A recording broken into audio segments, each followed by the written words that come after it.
Soy Norberto Lloves,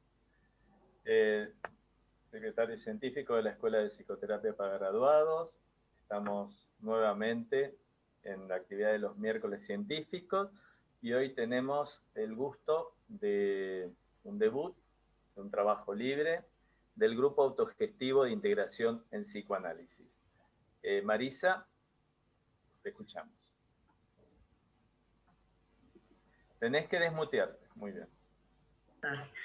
¿Qué tal? Buenos días. Bueno, les doy la bienvenida nuevamente a este espacio, a los miércoles científicos de la escuela. Para aquellos que se conectan por primera vez, les comento la forma de funcionamiento. Como comentó Norberto, que están todos muteados. Se leen los trabajos de hoy, de la mesa. Las preguntas se realizan por chat y se contestan una vez que finalizan las lecturas.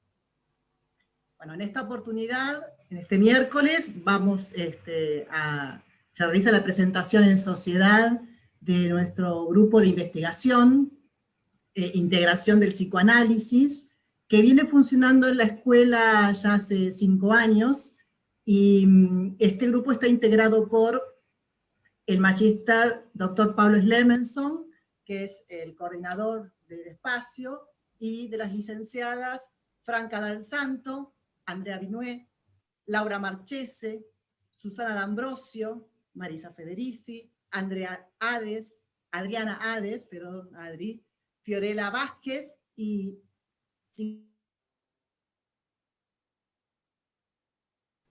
No se te escucha, Marisa, está silenciada. Ahí está. Claro. Sí, bueno, sí. No sé dónde quedé. Ahí, estabas haciendo la presentación del grupo. Bueno, leo nuevamente la presentación. Este grupo es un grupo de investigación, ¿sí?, que viene funcionando hace ya 5 años y está a cargo lo coordina el doctor Pablo Slemenson, y está integrado por las licenciadas, lo vuelvo a leer, Franca Dal Santo, Andrea Vinué, Laura Marchese, Susana D'Ambrosio, Adriana Hades, Fiorella Vázquez, Silvina Ferreira dos Santos, y Marisa Federici. Comenzamos con la lectura del doctor Pablo Slemenson, que es médico psicoanalista, profesor de la escuela, miembro de la EPG, analista didacta de Abdeva y magíster en psicoanálisis. Pablo, te doy la palabra. Bien, ¿se me escuchan? ¿Se me escucha? Sí, perfecto. Bien. Bueno, la presentación se llama Entretejiendo Teorías. Quisiera empezar agradeciendo a la Secretaría Científica la posibilidad de presentar una pequeña síntesis de la tarea que el Grupo de Integración de Psicoanálisis viene realizando bajo mi coordinación desde el 2017.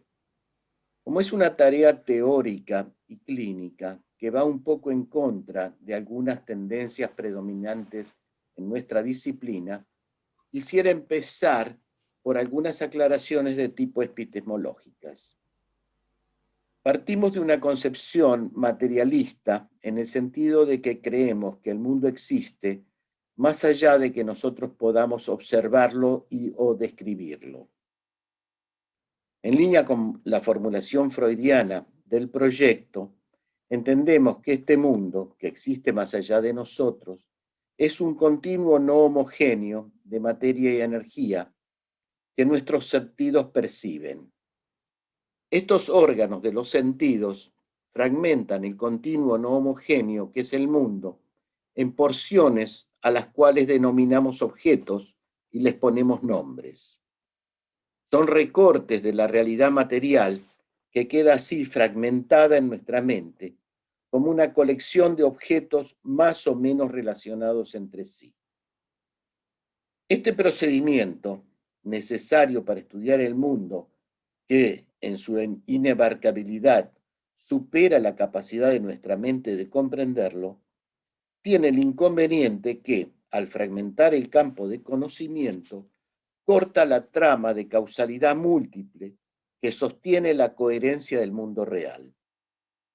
Lo que estamos planteando es que la división en disciplinas del campo del conocimiento del mundo introduce una falla en la percepción del mundo al recortarlo en porciones inconmensurables.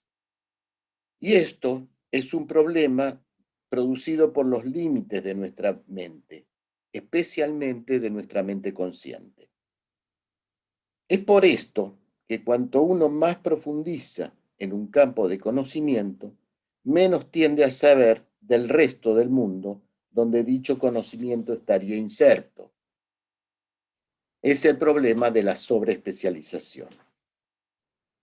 Esto nos lleva a pensar las distintas disciplinas como interconectadas en una trama que intenta comprender la complejidad del mundo, como lo plantea Jorge Wagensberg.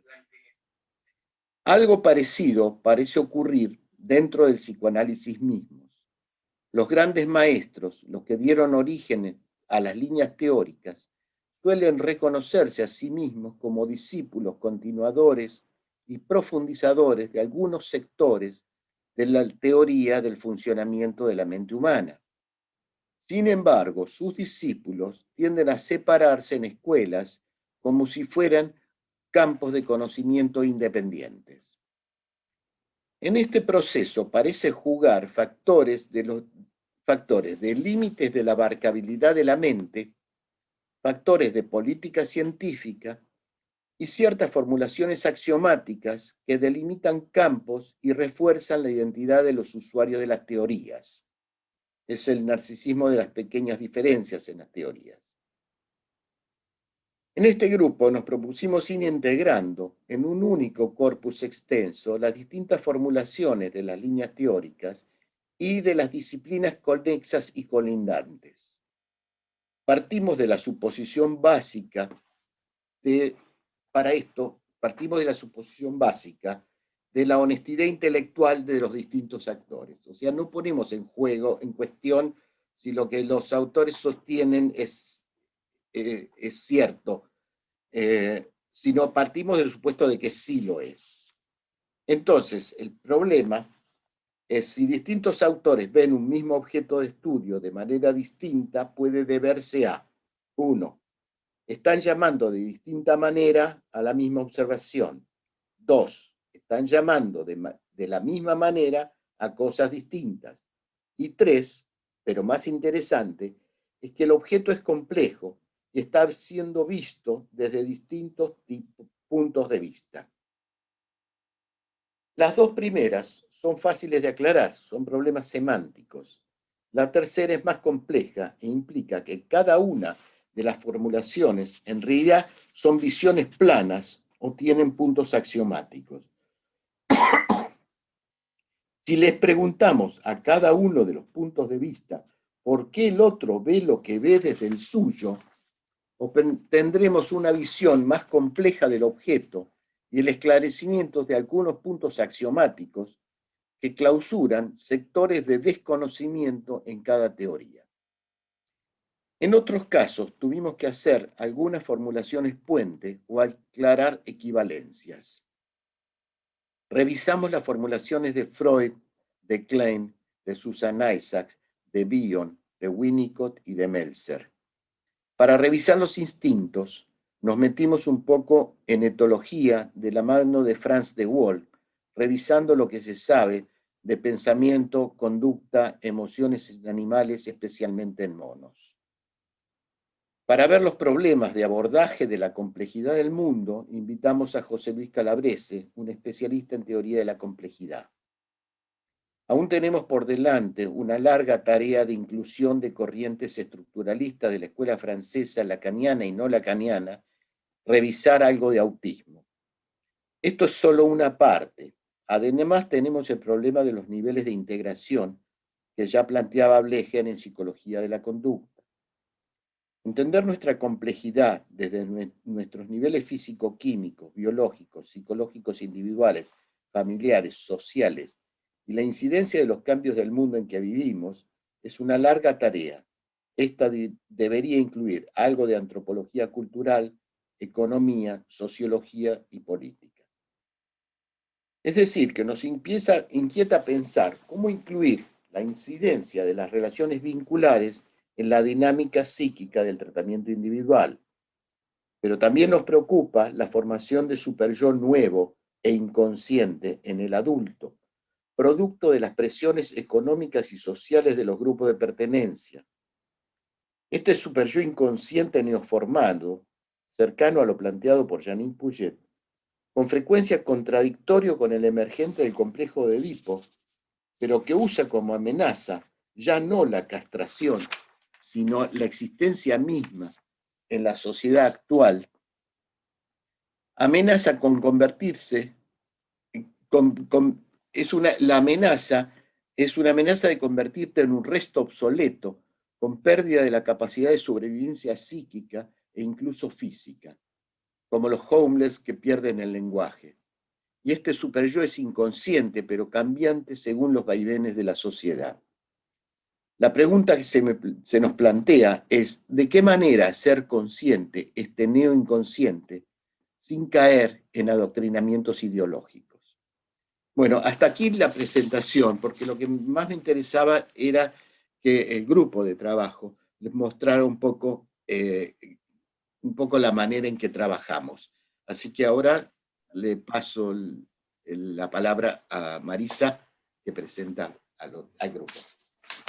Muchas gracias, Pablo. Bueno, le doy la palabra a la licenciada Franca Dal Santo, que tiene un recorrido en diferentes vertientes, es profesora de gimnasia, licenciada en psicología, cantante y especialista en psicoanálisis, egresada de la APG.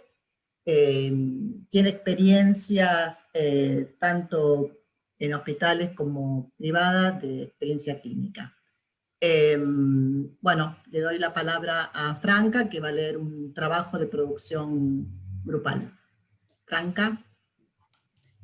¿Qué tal? Buenos días a todos. Gracias a la Escuela de Psicoterapia, al Grupo de Comisión Científica por brindarnos este espacio. Y reforzando un poco las ideas que ya transmitió Pablo y que Marisa también comunicó, este trabajo es una producción ardua de cada una de las integrantes y del integrante del grupo a la cabeza, que es Pablo. Hicimos este trabajo para mostrar el trabajo que venimos haciendo hace tantos años y queremos compartirlo con ustedes. Anudando teorías. ¿Cómo surge la idea de integrar conceptos psicoanalíticos que forman parte de una misma trama teórica? Edgar Morin, en uno de sus textos, plantea el siguiente pensamiento. Es necesario sustituir un pensamiento que aísla y separa por un pensamiento que distingue y une. Sobre lo errático y lo potencial. Nuestro grupo de integración psicoanalítica surge de la necesidad de comprender y profundizar conceptos que hacen a nuestra práctica clínica cotidiana. Así tomamos teorías, modelos, métodos y técnicas. Nos fuimos introduciendo en semejanzas y distinciones de las diferentes corrientes teóricas construidas a partir de Sigmund Freud. Pensamos acerca de la formación grupal y profesional del iniciador del psicoanálisis, como así también en el contexto sociocultural donde comenzaría sus desarrollos. Entendemos que dicho cuerpo teórico se fue nutriendo de diferentes disciplinas científicas, con las cuales el psicoanálisis aún sigue en diálogo. En nuestro país, las ideas desarrolladas por el ingeniero José Luis Calabrese en el año 2016 en su libro Ciencia y Complejidad, hace una propuesta etimológica con una mirada acerca de cómo podemos transversalizar las ciencias, la química, la física, la biología, la economía, la sociología y el psicoanálisis.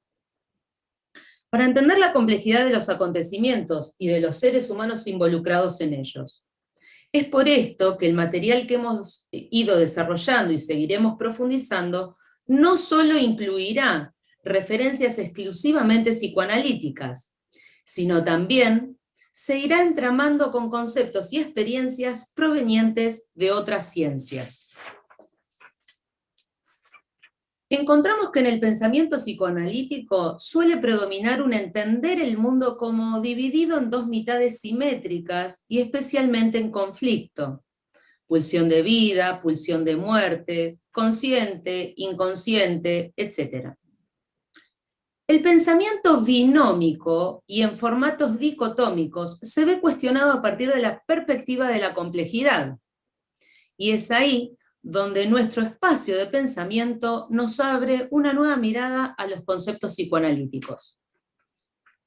Nos interesa trabajar en un entramado teórico, un tejido multidimensional y cooperativo, que incluya diferentes niveles de comprensión y observación para poder abordar de una manera más amplia y compleja la clínica. Entendemos que estamos frente a un universo complejo, tomando el abordaje de Jorge Barentsberg en 1985, en Ideas sobre la complejidad del mundo, y de Peter Landsberg en 1985 también sobre Proceso al azar. Así imaginamos, y los invitamos a ustedes a que se imaginen, un tejido que se irá tramando utilizando diversos elementos para su expansión, como si fueran varias agujas al mismo tiempo, diferentes niveles de dibujos, nudos y puntos, donde el resultado final sería un interminable entramado complejo. A modo de ejemplo, pensemos en esos tejidos ancestrales, donde intervienen distintas manos y saberes, pero que se van armando sin un acabado definitivo. Abordarlo como un modelo a la manera de una malla teórica nos ayudaría a entender de qué estamos hablando cuando nos referimos a un entramado multidimensional. Esa trama que se teje en el paciente y que se complejiza en el espacio analítico cuando hay un encuentro con un otro, el analista. Usualmente una teoría tiene un tejido demasiado simple para abordar la complejidad del sufrimiento humano. En este entramado del que hablamos buscamos tomar de cada teoría, de cada disciplina, aquello que nos permita construir herramientas para el hacer con el paciente. En ese espacio de constante descubrimiento, en transferencia, lógico, podrán desplegarse diferentes tipos de funcionamiento mental, evitándose la rigidez estructural de encasillar a las personas en un único modo de ir siendo.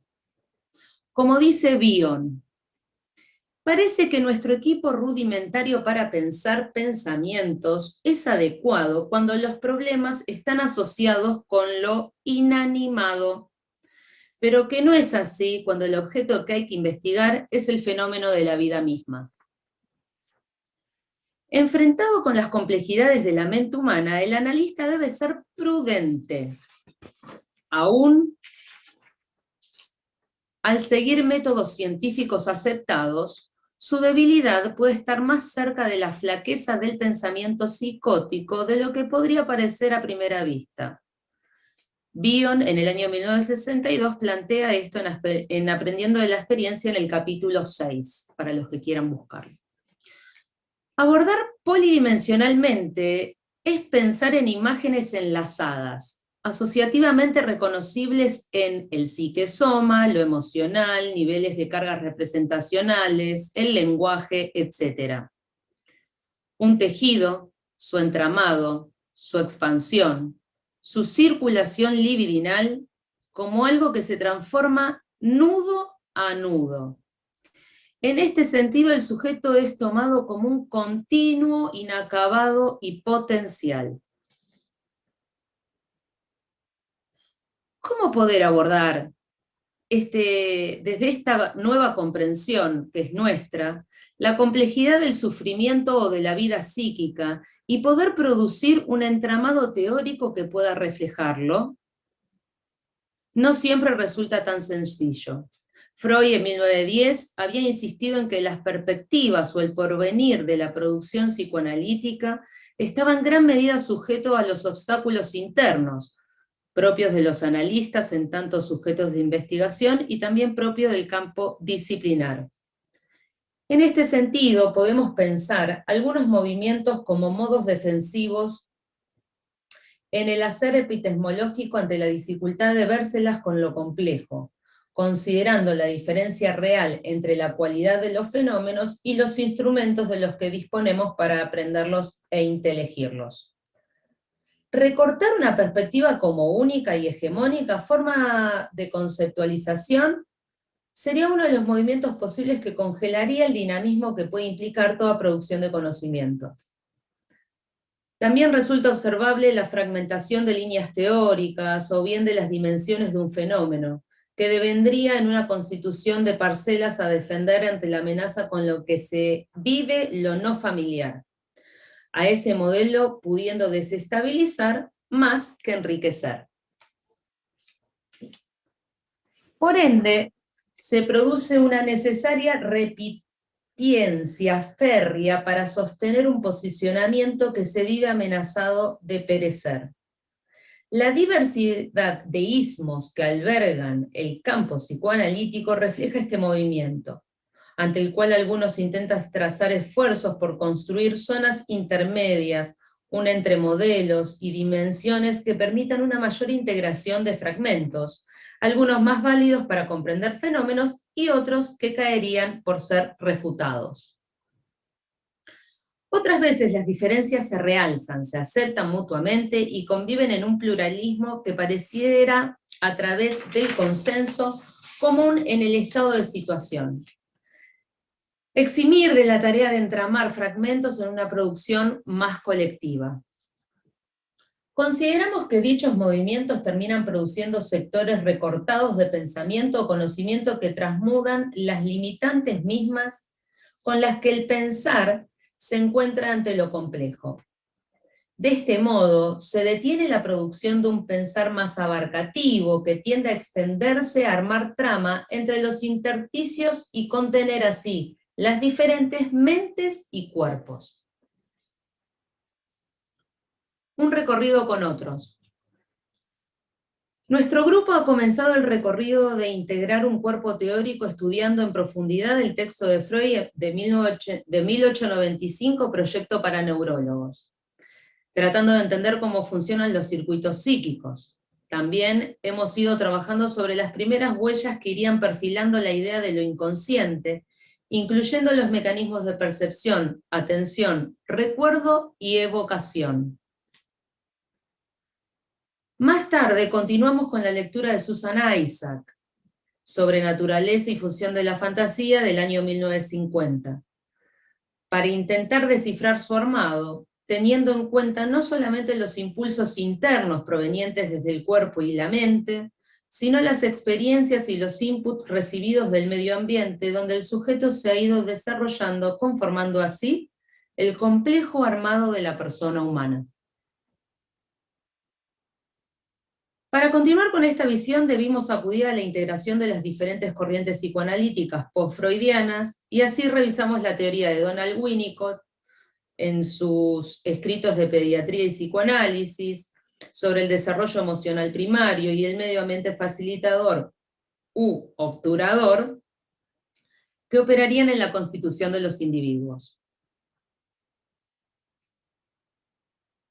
En este punto surgió la curiosidad de investigar sobre cómo serían las experiencias emocionales y sociales de nuestros parientes, los primates, por lo que recurrimos a la etología.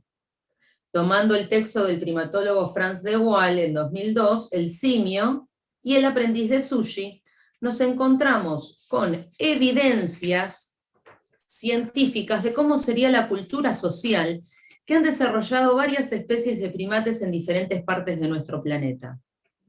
En el citado libro no solo se tomaría la existencia de una vida sociocultural en primates, sino también en diferentes especies animales, aves, anfibios y mamíferos.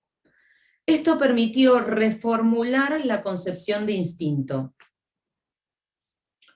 A partir de lo recorrido hasta allí, decidimos incluir teorías sobre cómo vamos adquiriendo conceptos, la formación de ideas y de qué manera las mismas se llegan a concretar o no en el mundo real en el que estamos insertos. Es aquí, en esta perspectiva, donde nos volcamos a estudiar a Wilfred Bion, quien ha dedicado su estudio a pacientes fuertemente perturbados. A través de la lectura de elementos del psicoanálisis y de aprendiendo de la experiencia, el autor nos presenta la integración de elementos beta y la transformación a elementos alfa. Allí se pudo observar la complejidad de los continuos estados mentales en la vida de las personas.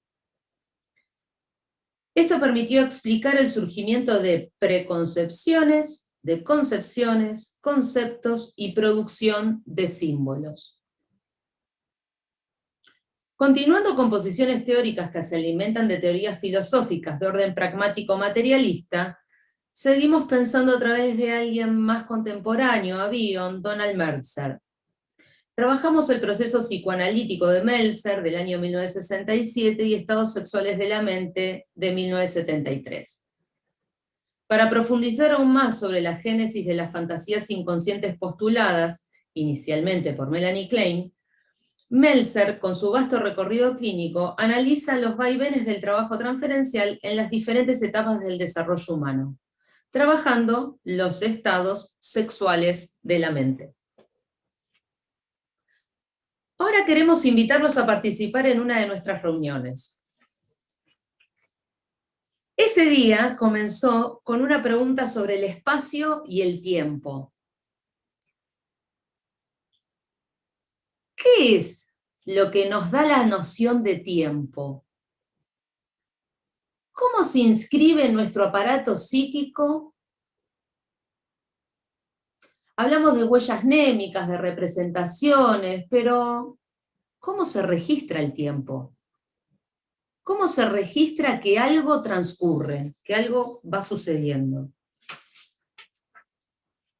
El registro del tiempo se daría a través de un solapamiento parcial de series de memorias.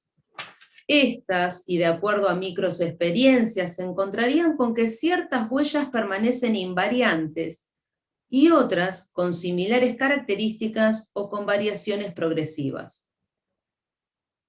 De esta manera se formarían secuencias, dando una experiencia de continuidad al psiquismo y por tanto al registro en el que el self como asociaciones de representaciones. En consecuencia, lo que genera la percepción del tiempo que transcurre no es tanto una representación, sino los enlaces que entre representaciones y esta cuestión de similitud entre ellas que genera una percepción de secuencia. Cuando hablamos de percepción, incluimos no solo el mundo externo, sino también, y con un peso especial, lo propio perceptivo.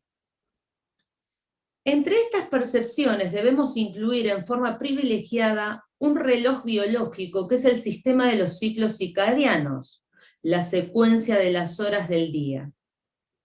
Hay otros que nos dan las secuencias de los días y las estaciones. De la sincronización permanente de todas estas memorias depende, a nuestro entender, la percepción del tiempo. Como estas huellas mnémicas provienen de fuentes del mundo externo, combinados con fuentes emocionales y del propio cuerpo, la percepción de la realidad y el devenir de la vida dependerá de la sincronización entre estos múltiples registros. No habría noción de una escena fija a menos que haya una sobrecarga sobre algún registro en particular, lo que daría una representación más estática con mayor fijeza. Para que todo este recorrido por la percepción del tiempo Cada vez que ocurre un corte en una de estas asociaciones, por una disociación, una represión o cualquier otro mecanismo que fragmente la red de memorias perceptuales, se produce una partición del yo o de los objetos, perdiendo parte de la percepción de la continuidad de nuestra vida. Esta percepción de continuidad es la que nos da registro del tiempo que transcurre y la posibilidad de comprender la multicausalidad. En los falsos enlaces se distorsionaría esta percepción. La multicausalidad nos permite darnos cuenta de procesos no reversibles, que son la base de la noción de la flecha del tiempo. Esto es que el tiempo es una dimensión distinta a las dimensiones espaciales. No se puede recorrer en ambas direcciones, solo se puede ir hacia adelante. Hacia atrás solo se puede recordar. Franca, me piden que hables más despacio, pues es muy... ¿Cómo no? ¿Cómo no? Es muy contundente lo que estamos transmitiendo. Y con muchos conceptos teóricos, y por favor podés hablar más despacio, total tenemos tiempo. Buenísimo, gracias por la indicación. Ahora, si lo que da la percepción de la flecha del tiempo es la trama de asociaciones, la fragmentación de dicha trama va a producir el efecto de hacer percibir como reversibles los procesos irreversibles que producen la noción del tiempo. Esto es lo que los psicoanalistas llamamos el tiempo del inconsciente. En consecuencia, la particular lógica del inconsciente y el manejo peculiar del tiempo estaría producida por la represión y cualquier proceso disociativo que fragmente la trama de las representaciones. Así, cuando hacemos consciente lo inconsciente, lo que intentamos es restaurar la trama de representaciones y restituir la continuidad sustraída por la represión. Teniendo en cuenta la coherencia, no solo de sentido y matices que podrían surgir de los solapamientos que mencionamos con anterioridad. Por ende, cuando interpretamos, no otorgamos un sentido nuevo, sino que intentamos restaurar aquel enlace perdido. No inventamos, sino tratamos de rescatar la congruencia de la red de representaciones en dicho momento. De la misma manera, la no fragmentación en la continuidad de la experiencia es lo que otorga la continuidad del self. Así, la vivencia de continuidad del sí mismo depende del grado de integración del recuerdo, de la experiencia de vida. De la misma manera, la integridad de la trama causal, con sus múltiples redundancias y recursividades, otorgan un sentido al presente en relación al pasado y a los múltiples futuros posibles. Por el contrario, cuando las múltiples represiones y disociaciones hayan fragmentado la película de la vida en una cantidad de fotografías independientes entre sí, cada una de ellas sobreinvestida, la continuidad perdida del self tenderá a ser sustituida por una identidad basada en la carga narcisista que recubre la imagen del yo. Esto es un collage más o menos bien armado de imágenes sobreiluminadas, cuya coherencia se sostiene a base de sobreinvestidura. Sabemos que las represiones y disociaciones desde el punto de vista económico están constituidas por sobrecargas. Esto es, investiduras de energía psíquica asociada a representaciones hostiles o dolorosas que producen inhibición de dicho camino asociativo, o sea, se cortan.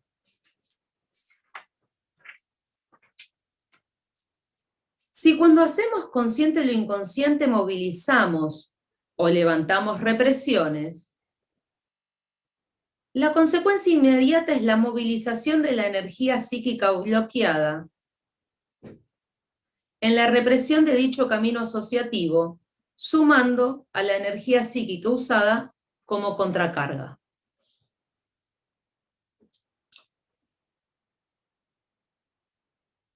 Esta es, a partir de allí, energía libre de objeto contingente, que cuando se eleva en el aparato psíquico se percibe como angustia.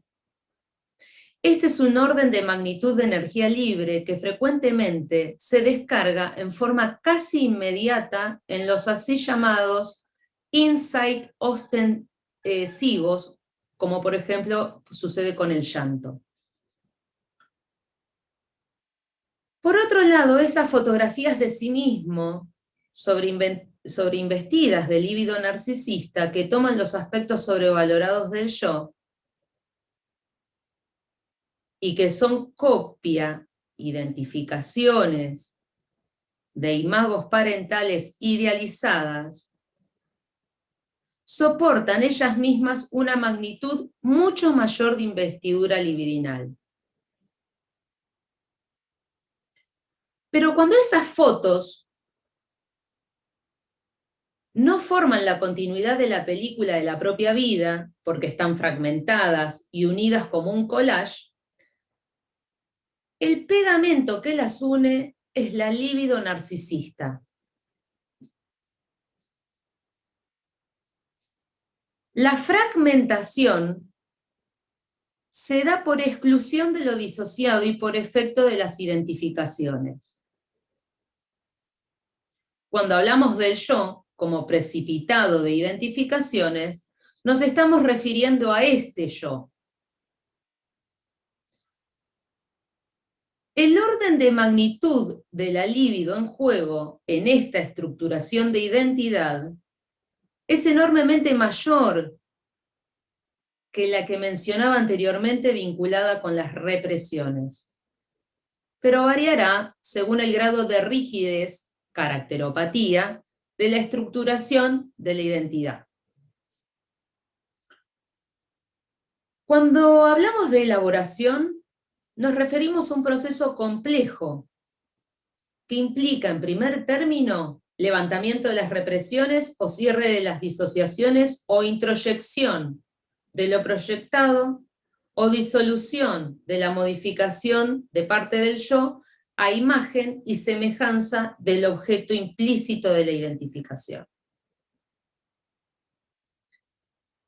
Desde el punto de vista económico, implica la movilización de cantidades, Q, variables de energía psíquica, con el riesgo que, al transformarse en energía libre, supere la tolerancia del aparato y se transforme en angustia.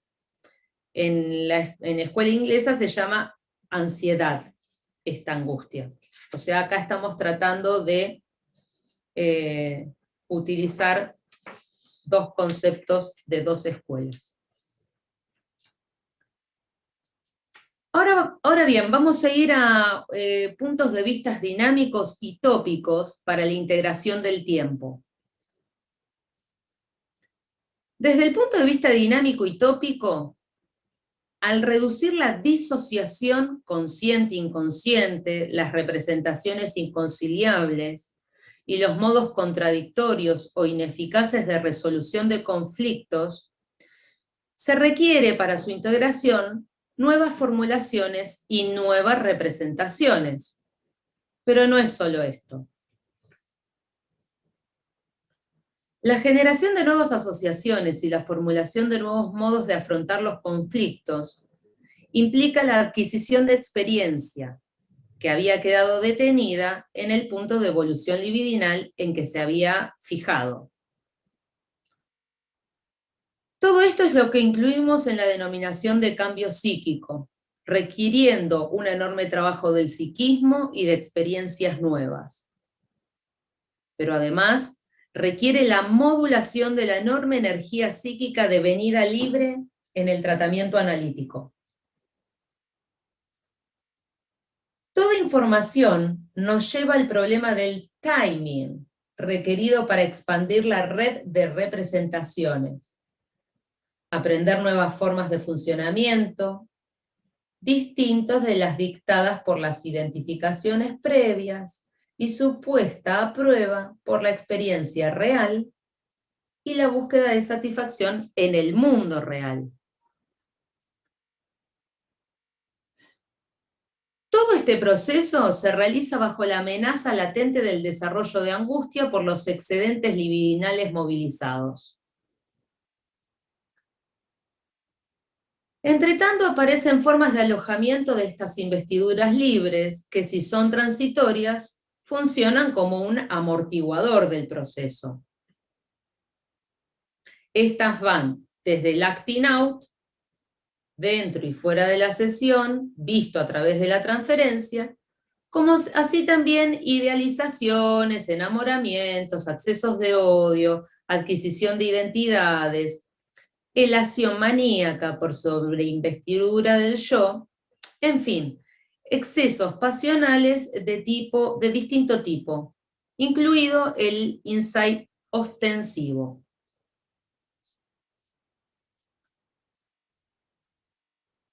Lo que llamamos elaboración en sentido estricto es la ampliación de la red de representaciones y la distribución de energía psíquica por dicha trama.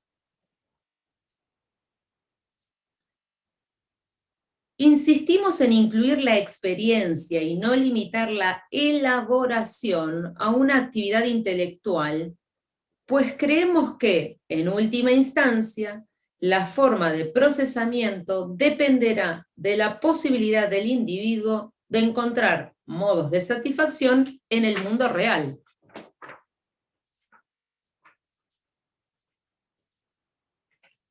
Ahora bien, ya estamos casi llegando al final de la presentación del artículo, ¿verdad?, del trabajo. Me parece que es importante que puedan escuchar y poner la percepción de la atención en estos puntos, que vamos a sintetizar un poco el trabajo para que después puedan preguntar y conversar al respecto. Sintetizando y volviendo al tema, el tiempo requerido, la posibilidad de elaboración y la dificultad para el cambio dependen de varios factores. El grado de fragmentación de la trama de representación es producto de la represión. El grado de rigidez de las defensas obsesivas consolidadas en la estructuración edípica. El grado de incongruencia entre los aspectos disociados que requieran unificación en esta elaboración en particular. El grado de cristalización de la estructura, de identidad derivada de las identificaciones. El monto de investidura narcisista que revista dicha identidad. La dimensión de la trama integrada de representaciones y de experiencia que permita contener la energía psíquica liberada, tanto en el levantamiento de represiones como en la desestructuración identitaria. La cantidad y calidad de caminos de satisfacción, ajustados a realidad material y actual, de que disponga la trama de representaciones para vehiculizar la libido disponible. El grado de tolerancia a la angustia y al dolor psíquico derivado de la movilización libidinal. Cualquier proceso de elaboración implica la movilización de energía fijada en investiduras que se transforma en energía libre y por lo tanto en angustia. Algo cuando levantamos represiones, un poco más cuando reintroyectamos aspectos proyectados y disociados. Un poco más cuando cuestionamos convicciones e ideales. Bastante más cuando ponemos en cuestión la identidad derivada del complejo de Edipo. El tiempo requerido para la elaboración dependerá de todos estos factores a los cuales Freud alude metafóricamente como la viscosidad de la libido. A nuestro entender, el cambio psíquico esperado en el análisis ideal debería ser el generado por pequeñas modificaciones producidas por la permeabilidad progresiva entre consciente e inconsciente. No debería verse como una nueva posición subjetiva por el grado de fijeza que dicha noción implica. Lo hacemos al aumentar la permeabilidad de la represión, es integrar el psiquismo.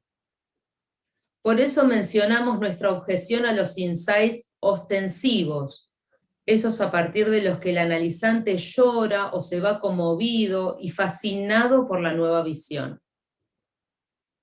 La idealización devenida por la investidura de la nueva posición subjetiva suele hacerla tan rígida como la anterior, aunque sea en un sentido diferente. Se tiende a hacer un tipo de alianza entre el yo y el superyo, ahora encarnado en el analista, típico de cierta hipomanía. Entonces el cambio debería ser tan gradual que no se notara. Bueno, hasta ahora estuvimos intentando mostrarles cómo es el trabajo que hacemos en nuestros encuentros. Oscilamos entre problemas conceptuales, teóricos, técnicos y situaciones clínicas. Y trabajamos desde la teoría hacia la clínica y viceversa. Amigas, amigos, muchas gracias. Gracias, Franca. Estaba en línea tratando de hablar Gregorio Garfinkel. No sé si le damos el audio un minuto, si está todavía en... A ver. Ahora lo buscamos y por favor le pedimos a Gregorio la brevedad del comentario, así entramos en la dinámica. ¿Sí, Gregorio? Ahí te estamos pidiendo... Ahí está. Bueno. Reactiva el audio. Ahí tiene... Bueno, perfecto. No, gracias. En realidad voy a hacer un comentario muy breve. Primero, felicitaciones. Me parece excelente, y más allá, digamos, de otras cosas, porque se plantea algo que en general no se toma en cuenta. Para ser breve, sencillamente, quiero señalar,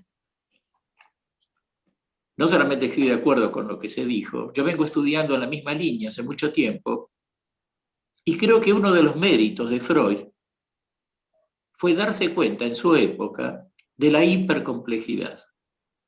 ¿Cómo? Por eso comenzó su autoanálisis. Se dio cuenta que la dificultad podía estar en él, precisamente porque partía de una determinada época. Para ser muy breve, nada más, en la misma línea, yo vengo trabajando con la relación entre los aspectos cuantificables que utiliza el psicoanálisis y lo mismo que utiliza la economía. En dos palabras, nada más, pero por favor, necesitaría mucho más tiempo para fundamentarlo. La noción de capital e interés es lo mismo que lo que se plantea en relación a espacio y tiempo. Pero el concepto, como está definido, interés, no da cuenta de otra cosa que Jürgen Habermas trabajó con respecto a qué significa interés desde el punto de vista del conocimiento. Dejo aquí, porque sería muy largo, es solamente reiterar las felicitaciones, y el trabajo que han presentado es realmente muy bueno. Voy a señalar algo, por favor, no es una crítica, no es una crítica. Me gustó lo de la trama, pero el eje que han tomado es solamente el psicoanálisis. Me parece pertinente en cierto sentido, pero eso tiene que ver porque tenemos la racionalidad que utilizamos aún para entender la hipercomplejidad, necesita de un hilo conductor. El problema es cómo logramos utilizar hay más de 20 racionalidades hoy en día, que obviamente tropiezan con la diferencia, con la racionalidad con que nosotros hablamos, pensamos y nos comunicamos. Bueno, gracias por todo esto y felicitaciones a la escuela y al equipo. Gracias por sus palabras. Continuamos con la lectura de las preguntas. ¿Hay alguna sobre, si se puede ampliar un poquito sobre el paradigma de la complejidad de Edgar Morin? Y leo dos porque son bastante complejas. La de Mónica Fabeluque, se me acaba de ir, que preguntaba, un momentito, eran tres nomás. Sí, ¿cómo piensan que funciona el abordaje de contenidos no reprimidos? ¿Sí? Muy interesante aplicación del punto de vista económico, la clínica nuestra de cada día. ¿Cómo piensa que funciona el abordaje de contenidos no reprimidos? Doy la palabra a la mesa. Pablo. Sí, Pablo. sí. Bueno, una es el paradigma de la complejidad que trabaja Edgar Morin. En realidad nosotros estamos trabajando con referencias a otros modelos de complejidad, en parte lo que planteaba Gregorio.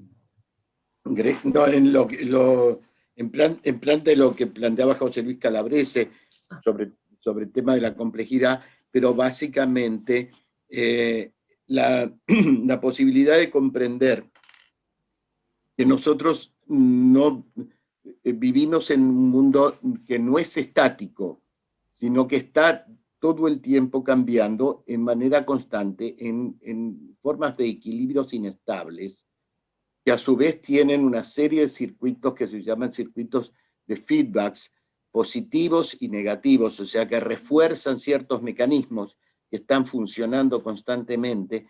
Algunos los inhiben y los mantienen en equilibrio y otros tienden a acelerarlos. Por ejemplo, cuando nosotros tomamos planteos, digamos, de mayor libertad, en realidad estamos y desmantelamos los sistemas de controles, la libertad extrema nos acelera situaciones de caos. Por otro lado, si tenemos sistemas inhibitorios, como los controles, tienden a producirnos detención y una forma estática que no evoluciona y que no se integra. Tenemos una cantidad de situaciones que han sido estudiadas en distintos campos del conocimiento.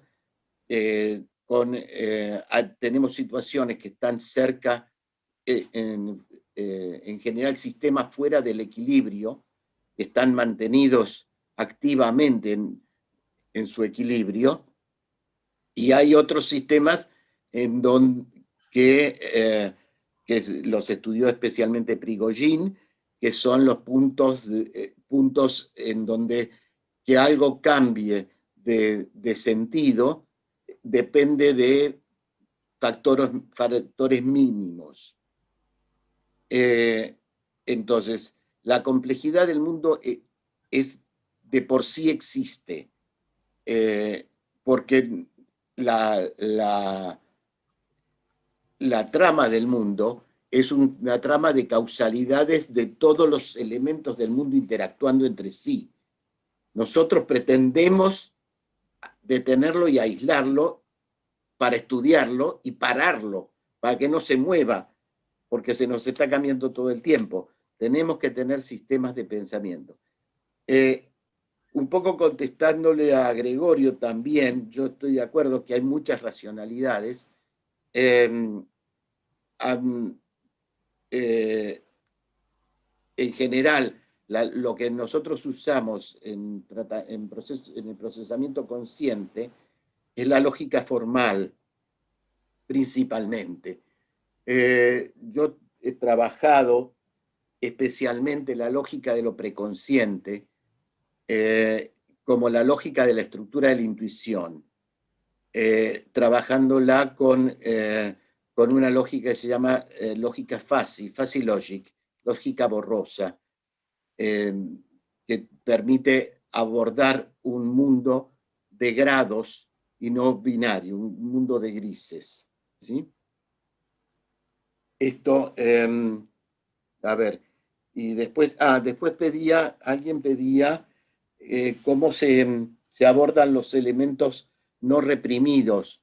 En realidad, si estamos hablando de los elementos preverbales, o sea, previo a la aparición del lenguaje, como aquellos elementos no reprimidos, o esos unos, otros son los desestimados, pero que también son formas de represión, o aquellos que tuvieron poco peso en el momento que aparecieron. En general, esas formas de abordaje tienen que ser abordados de una manera que va más allá del lenguaje. En realidad es problemático porque requiere un pensamiento en imágenes, básicamente, que en realidad en general está previa al lenguaje. Hay maneras de abordar y en general los que más habilidad tienen para pasar esto al lenguaje son los poetas, que lo que hacen es usar evocaciones o metáforas para poder producir eso. Pero hoy en día estamos mucho más cerca a través de toda una técnica pictórica, con todo el mundo de imágenes que estamos teniendo como incidencia en nuestra vida, que nos da una posibilidad de acceder aparte de esta cuestión de aquello que no alcanza el lenguaje para representar, pero que sí son existentes en el mundo. Bueno, hasta ahí me parece las preguntas. Sí, después hay varias preguntas, ahí retomamos. Ahí las hago dos porque las hace Farrés, que es... Sí, María Eugenia. María Eugenia, un segundito, que es... un momentito, perdón. ¿Querés que la vaya leyendo? ¿Cómo entiende la relación entre experiencia, elaboración y la rectificación de los diques pulsionales que Freud plantea como la tarea de la terapia psicoanalítica? Y después, la siguiente pregunta es, que es sobre el inicio. ¿A qué se refieren cuando mencionan, creo que citando a Bion, a la flaqueza del pensamiento psicótico?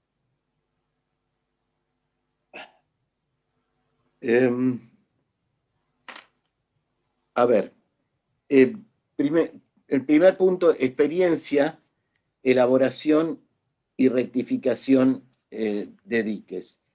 Cuando nosotros levantamos diques, lo que hacemos es movilizar una cantidad de energía psíquica que queda como energía libre, que la energía libre no tiene un objeto, no tiene un objeto definido, sino que tiene un objeto contingente. la energía libre, cuando está libre en el aparato, está disponible, pero al mismo tiempo su elevación produce angustia. Lo que va a producir es que en la medida en que se abren más canales de posibilidad de pensamiento, abre la trama de encontrar más elementos representacionales que encuentren un correlato en el mundo real que permiten llevar a cabo una acción específica que satisfaga. Esto implica que cada una de las experiencias, si no está aislada de las demás, forma un continuo de experiencias que abre la cantidad de herramientas, de posibilidades de encontrar en el mundo real aquello que va a satisfacer la atención del aparato. Esto implicaría que la elaboración está ligada a la experiencia. Cuanto más experiencia tenga un sujeto y no fragmentada, más fácil le va a ser que encuentre alojamiento para esos caminos libidinales. Pablo, me parece interesante poder armar una imagen de esto que vos estás comentando, y es el ejemplo de ver la vida de uno como una foto fija, estática, sin movimiento y con un solo plano de dimensión. ¿Sí? A ver la vida de una y de uno como una película en continuo, como una historia continuada con diferentes cámaras, con diferentes planos, con la movilidad de los actores, las artistas y de toda la gente que compone esa película, ¿verdad? Exacto, y si a eso vos le agregás que cada una de esas experiencias son desarmables en piezas y recombinables, te da una posibilidad de encontrar parte de las experiencias previas, pero no exactamente la misma experiencia,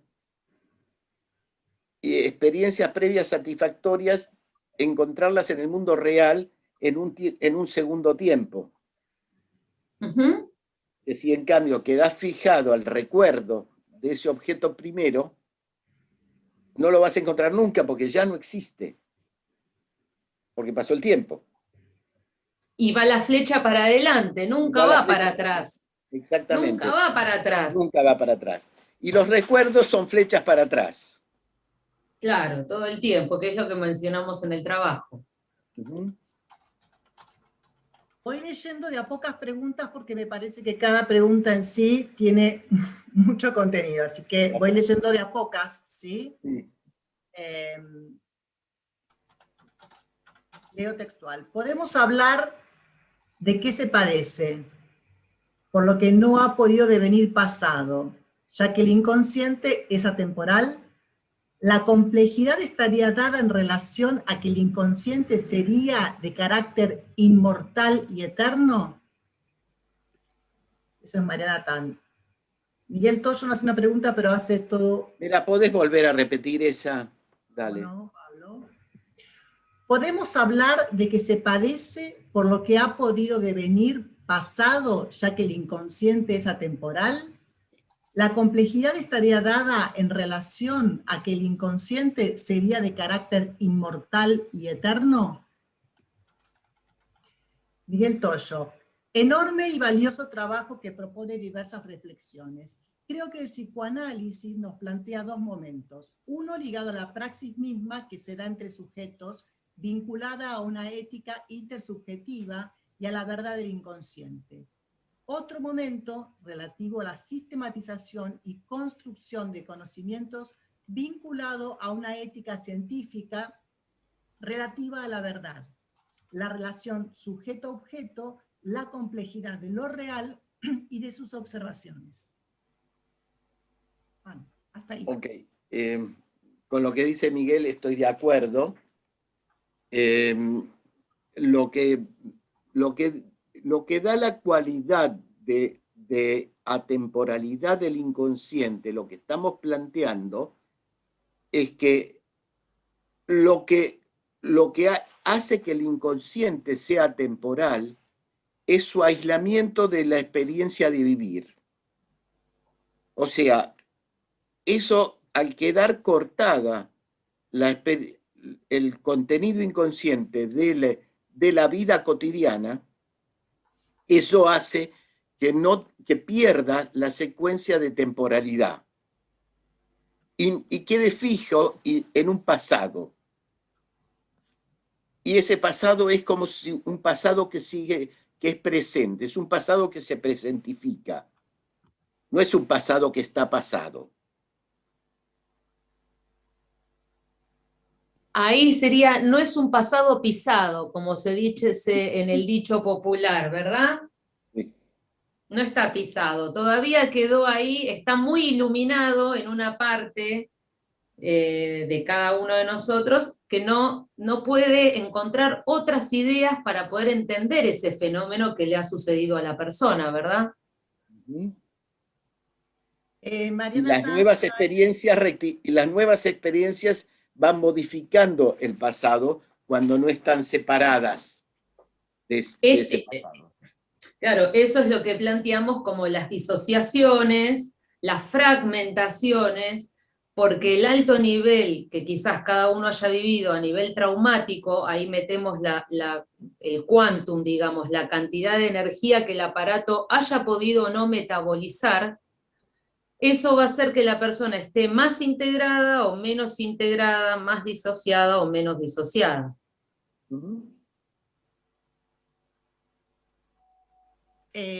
Mariana Tan trae un comentario sobre Edgar Morin, sobre el método y la ética, que dice, Morin dice que la complejidad se da porque debemos enfrentarnos a la dificultad de pensar y vivir.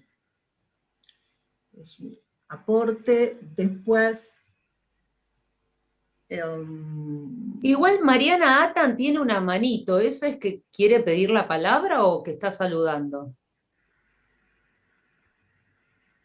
No sé, no sé, tranca. Para Pablo, ¿podría dar referencias de lectura para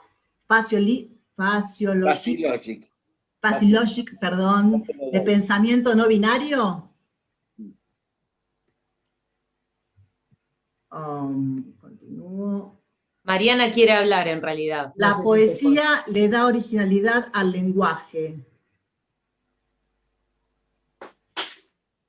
Sigo leyendo.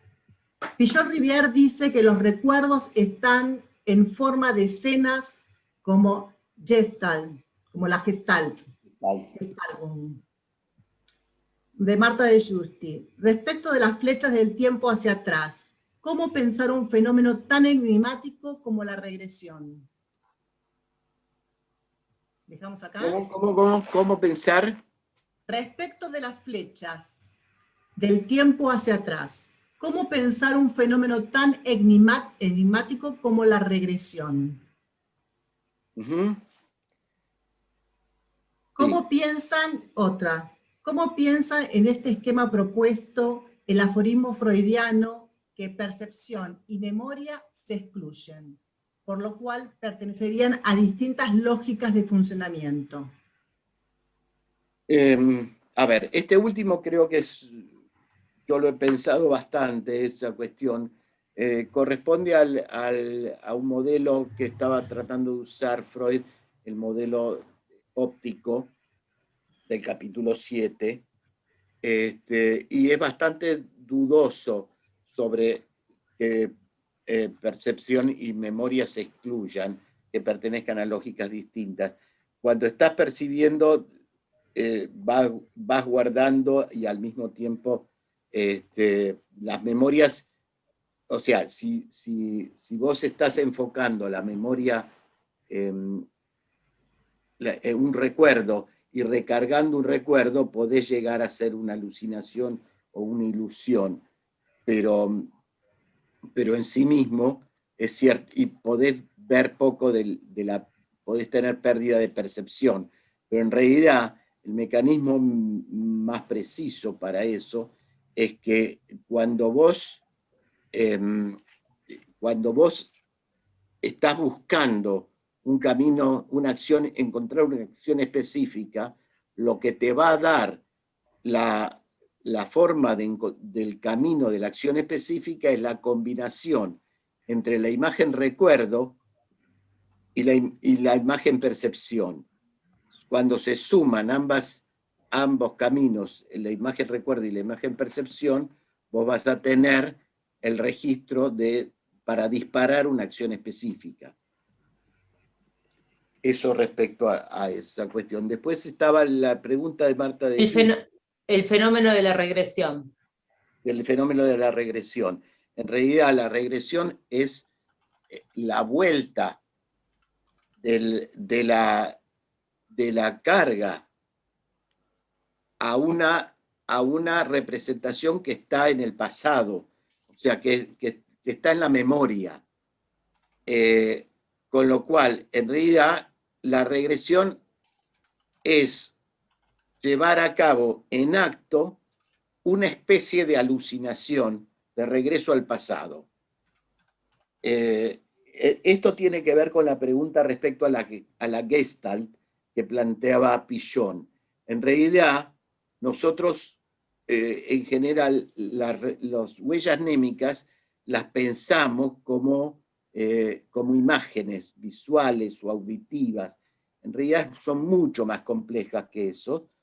Lo que son una colección de sensaciones corporales, de imagen de movimiento, de memorias visuales, de memorias auditivas, de memorias emocionales, que cuando vos producís una regresión, producís una vuelta a una escena del pasado, con todos los componentes de los distintos niveles. ¿Sí? Con eso tendría que ver el fenómeno de la regresión. Yo creo que en general no tenemos regresiones en análisis.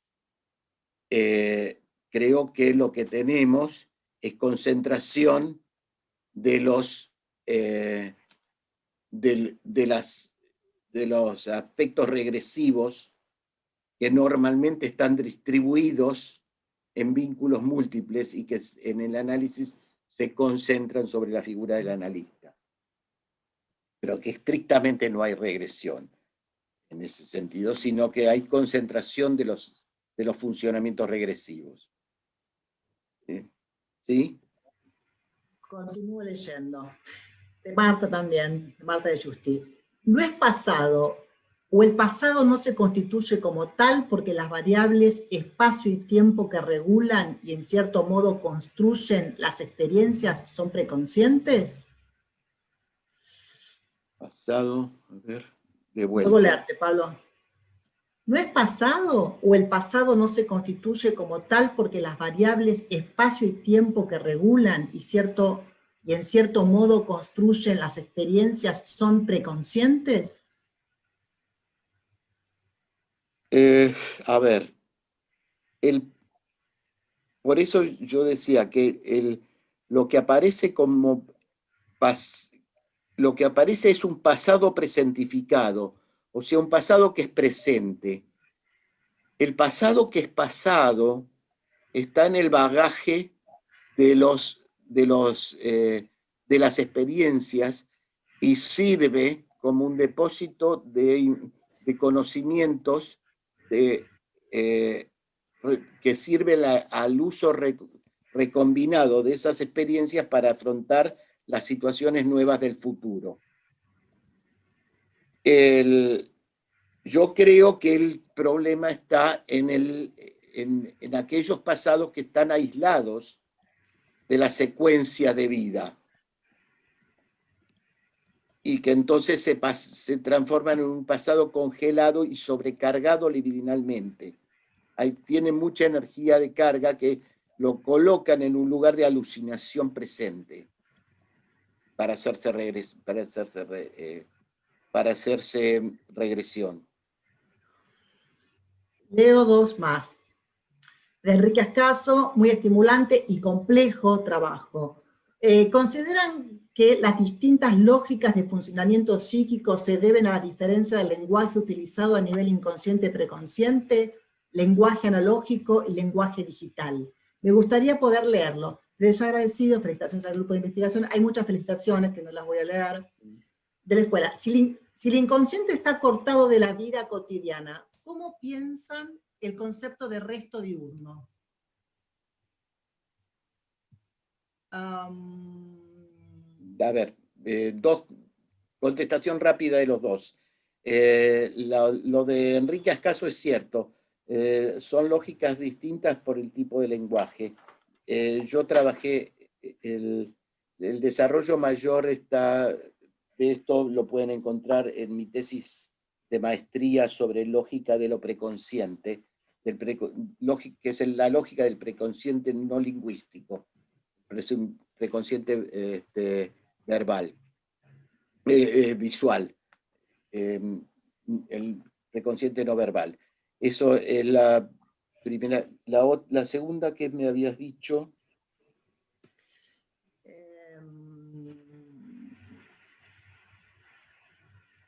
Si el inconsciente está cortado de la vida cotidiana, ¿cómo piensan el concepto de resto diurno? Sí,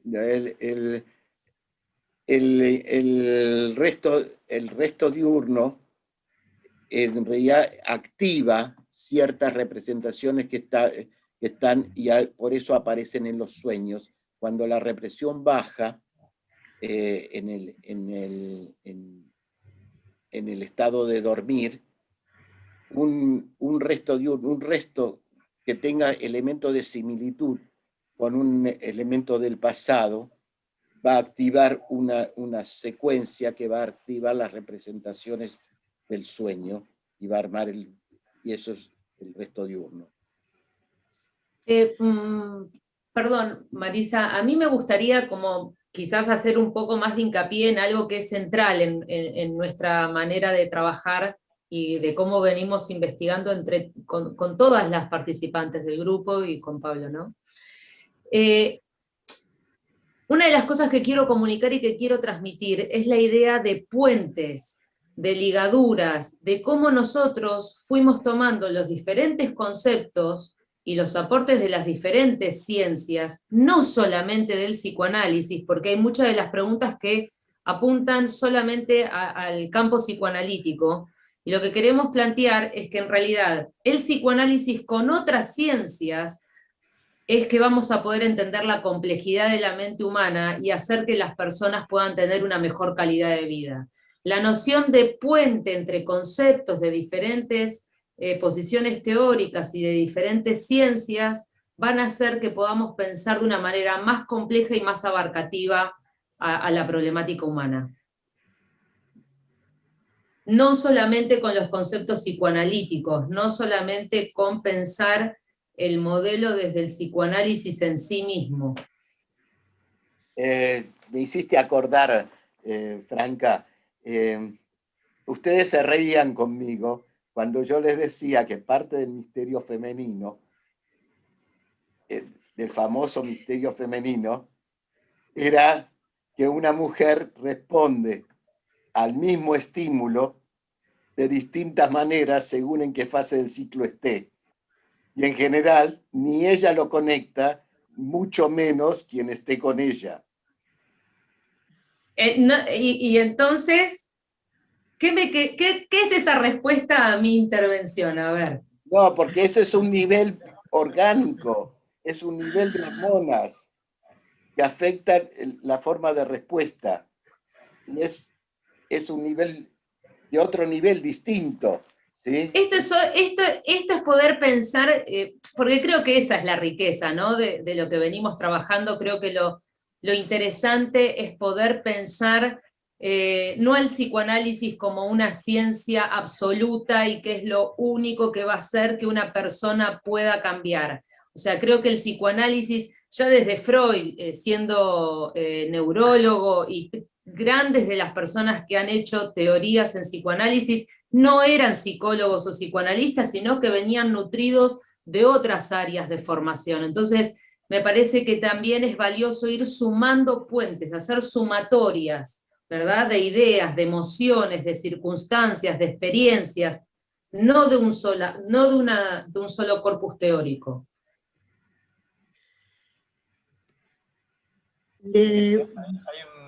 Marisa, vos, hay un pedido de Mariana Tam. Hay un pedido de varias veces de Mariana Tam de poder darle palabra, así que Mariana te doy porque estás escribiendo. Mariana, a ver si lo pueden encontrar. Mariana, te estoy solicitando reactivar el audio. Ahí. Sí, hola. Ya está, porque me respondió Franca ya la inquietud mía, y digamos que Pero ya... decila, Mariana, cuál era tu inquietud. Bueno, A ver no, si... lo que yo volví a decir luego de la respuesta era que yo estaba tipo reflexionando y consultando al mismo tiempo, ¿no? Si ese padecimiento de la persona se puede decir que se da por el efecto de una fijación, ¿no? Esa fijación que ha frenado el transcurrir en la línea del tiempo, digamos, y lo ha mantenido como una permanente actualidad, como que no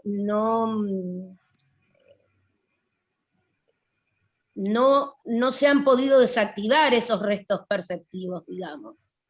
Y bueno, y me decía Franca de que yo le pregunto si podemos pensarlo así, y entonces ella me decía que sí, que se puede pensar de esa manera, porque esa fijación es como que corta o frena el transcurrir o el continuar con la vida, digamos, ¿no?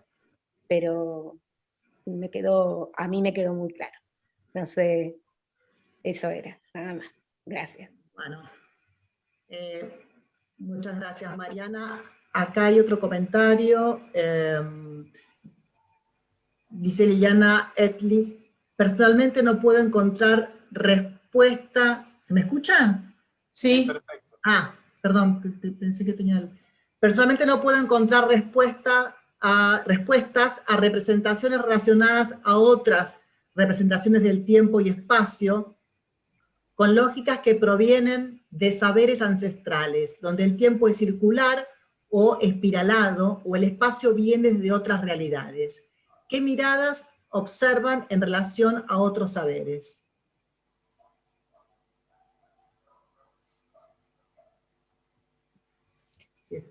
Yo la verdad es que no entiendo muy bien la formulación que está haciendo. Personalmente no puedo encontrar respuestas a representaciones relacionadas a otras representaciones del tiempo y espacio con lógicas que provienen de saberes ancestrales. Donde el tiempo es circular o espiral. Pero ¿cuál es la pregunta? Dice abajo, ¿qué mirada observan en relación a otros saberes? Y la mirada que tenemos es una mirada integrativa, de poder hacer puentes conceptuales entre diferentes tipos de visiones. Hacer puentes es nuestra mirada. Conectar integrativamente y no de manera fija sobre los fenómenos. No sé, Pablo, si quieres agregar algo más. Sí, a ver,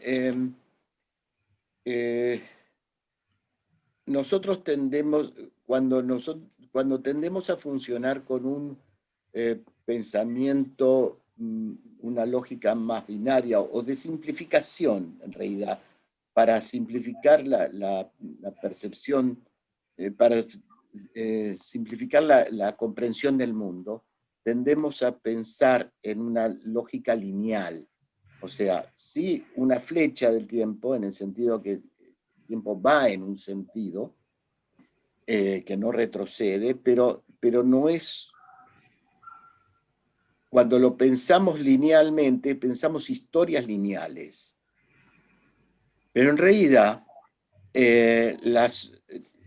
y eso tiene un poco que ver con la vivencia de individualismo, y con la experiencia del individualismo. Otras culturas funcionan más con lógicas, con una visión de la evolución del tiempo como el tiempo de las sociedades, como el tiempo de los grupos, como las culturas más orientales funcionan más en sentido de tiempos más circulares, pero espiralares.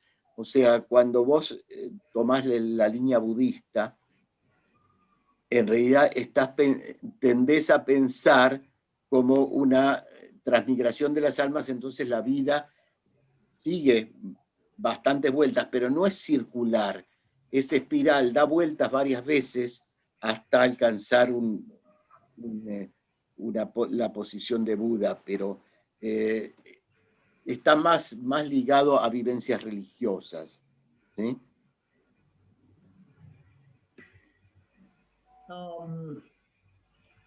¿No podríamos intentar pensar que el inconsciente, en lugar de estar cortado de la vida cotidiana, es como un extranjero que utiliza recortes de lo que ve de acuerdo a sus patrones culturales y tratando de traducirlo al lenguaje suyo? Creo que esto daría una mejor explicación a la pregunta sobre el resto diurno, entre otras.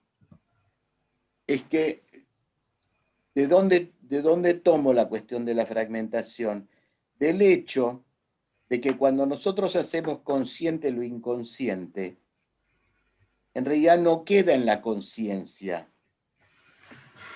Lo que hacemos es juntar lo consciente con lo inconsciente, restauramos los nudos que habíamos cortado en las disociaciones o en las represiones, y eso va a parar al preconsciente, no queda en el foco de la conciencia nunca. La lógica que tiene el foco de ese preconsciente, que no está en el foco de la conciencia, es una lógica de pensamiento en imágenes, de pensamiento de alta complejidad, donde no hay una línea de pensamiento, sino hay varias simultáneamente procesándose todas al mismo tiempo. Y que no hay un lugar único y fijo donde queda eso. No. Esos son conceptos que también los pensamos desde la física, para el que quiere investigar y el que quiera saber sobre esto. Alicia Gómez, no entiendo tu pregunta, digamos, dice, las preguntas, aportes de Edgar Morin y Pichon Rivière son mías. No sé si hay una pregunta que me estoy salteando sobre esto. A ver. Si me estoy salteando alguna pregunta sobre... Porque recuerdo haber leído la de complejidad, de poder hablar más sobre la complejidad de Edgar Morin, que plantea Edgar Morin. A ver si me ayudan un poquito. Me parece que no hay más preguntas, ¿eh? Acá ¿Las has leído? Acá hay una pregunta, preconsciente no es representación, palabra, ¿cómo se incluye la imagen? Yo te pediría, en la escuela está mi tesis de maestría, en ella yo hago un deslinde siguiendo toda la obra de Freud, todas las veces que Freud menciona preconsciente, y todas las veces que menciona el preconsciente como un preconsciente en imágenes, sin palabras, es largo de explicar, pero se ha quedado como medio establecido eso de que el preconsciente es palabra, y no es así. Para Freud, en muchas acepciones y en la mayor parte de sus acepciones, el preconsciente es en imágenes. Esto tiene implicaciones sobre el análisis de sueños y sobre esta cuestión de dónde va a parar el pensamiento, si el pensamiento es en palabras o el pensamiento es en imágenes.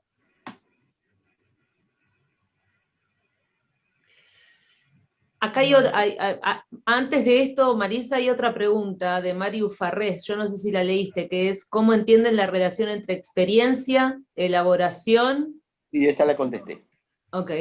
Sí. Bueno, no hay más preguntas, no sé si hay alguien que le quedó algo para hacer en relación a alguna pregunta que todavía esté... Tenemos tiempo, unos minutos todavía, con lo cual pueden seguir preguntando. Un pequeñísimo comentario, aprovecho ya que tengo Dale. la palabra. No, pensaba que los puentes conceptuales con otras teorías, estoy de acuerdo con esa idea, pero también pensaba en los puentes conceptuales dentro del mismo psicoanálisis, con las Sí, diferentes claro. formas de teorizar el psicoanálisis, ¿no? Porque a veces pensamos que hablamos del psicoanálisis en singular, y me parece que hay mucho psicoanálisis. ¿No?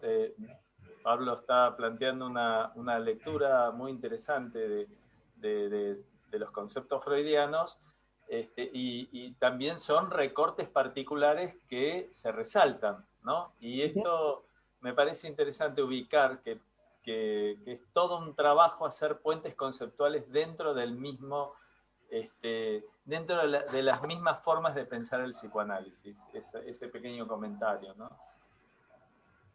Totalmente de acuerdo. Uno de esos es un puente que usamos, que habíamos armado, que yo había traído al grupo, que es un trabajo sobre la definición de madre suficientemente buena desde el proyecto. O sea, y a partir de ahí la formación de objetos. O sea, de los objetos Hay una kleinianos. pregunta de Natán que va en la línea de lo que acabo de... Claro, sí. Claro. Justo Natán hace una pregunta donde, pero ya, bueno, hablando de articulación, hay un psicoanálisis o varios, es necesaria la articulación. Bueno, nosotros nos jugamos por la idea de que sí, que hay un solo psicoanálisis y que hay que articularlo, y que tenemos en el medio hay huecos que se cierran con axiomas. Marta de Justri dice, lo que yo entiendo es que la diferencia de las imágenes del preconsciente es que tienen la posibilidad de ligarse con palabras. No pensaba que el preconsciente es solo palabras, como nada del pensamiento lo es.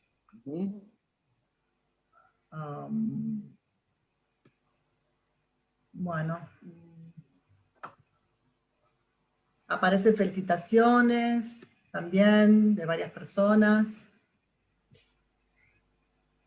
La realidad es que es un trabajo muy, muy complejo, muy condensado también, porque esto implica que hace 5 años que venimos estudiando, leyendo, y poder traducirlo obviamente en un poco tiempo también es dificultoso, aunque fue muy placentero poder hacerlo.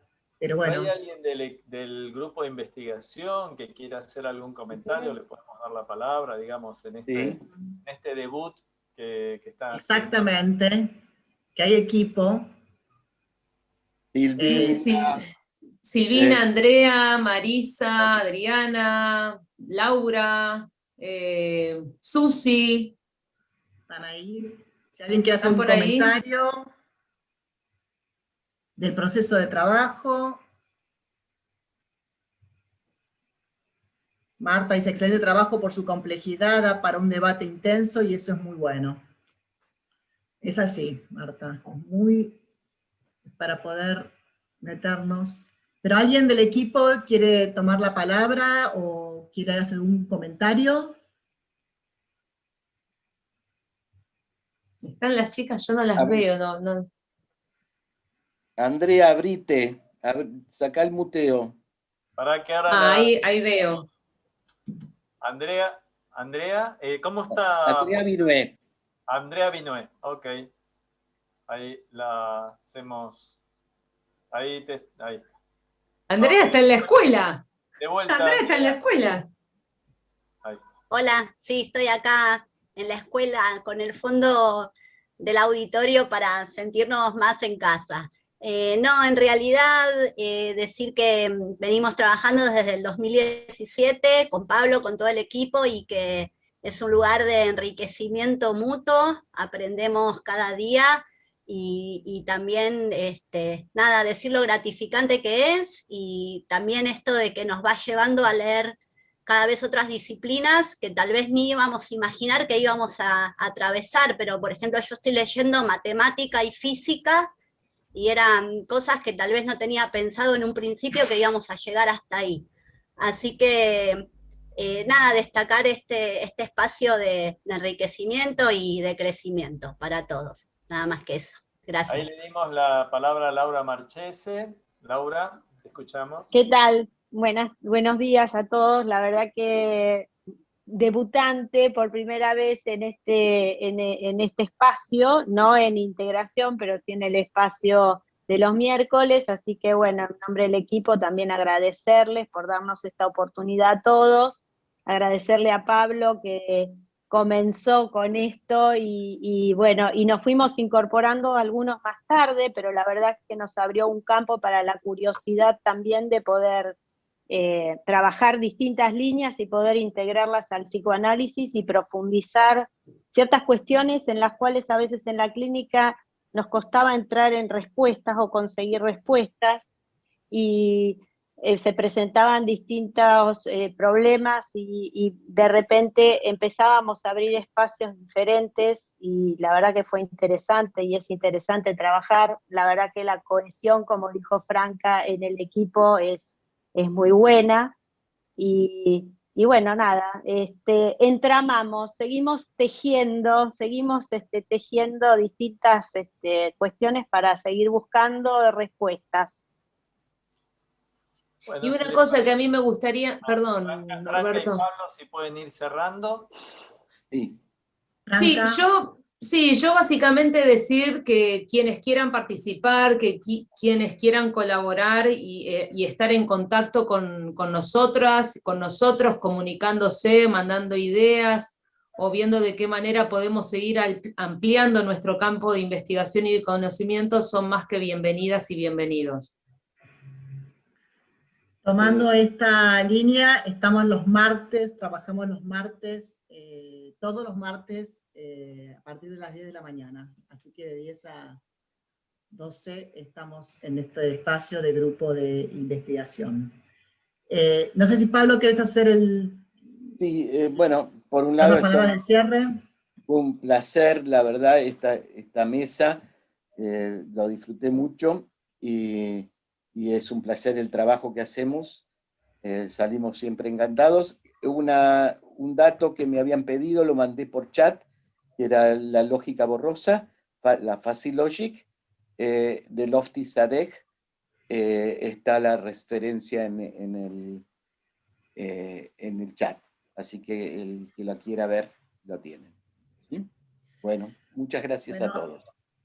Bueno, entonces ahora lo que vamos a hacer es permitir que todas las personas abran sus audios para poder aplaudir la mesa, y mientras tanto vamos a poner el flyer de la semana que viene. Los invitamos para el miércoles que viene, ¿sí?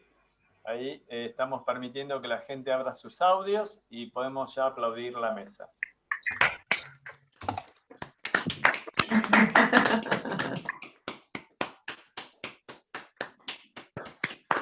Gracias. Gracias a todos por participar, por estar ahí en estos tiempos que nos tocan vivir. Bueno, y mientras tanto nos esperamos para el miércoles que viene, la segunda mesa del año del ciclo científico, cuando la sexualidad irrumpe en el aprendizaje. Vamos a tener como invitados a Verónica Ginocchio y a la licenciada Liliana Maltz, para poder pensar sobre un tema tan actual. Bueno, gracias. Hasta luego. Gracias. Hasta luego.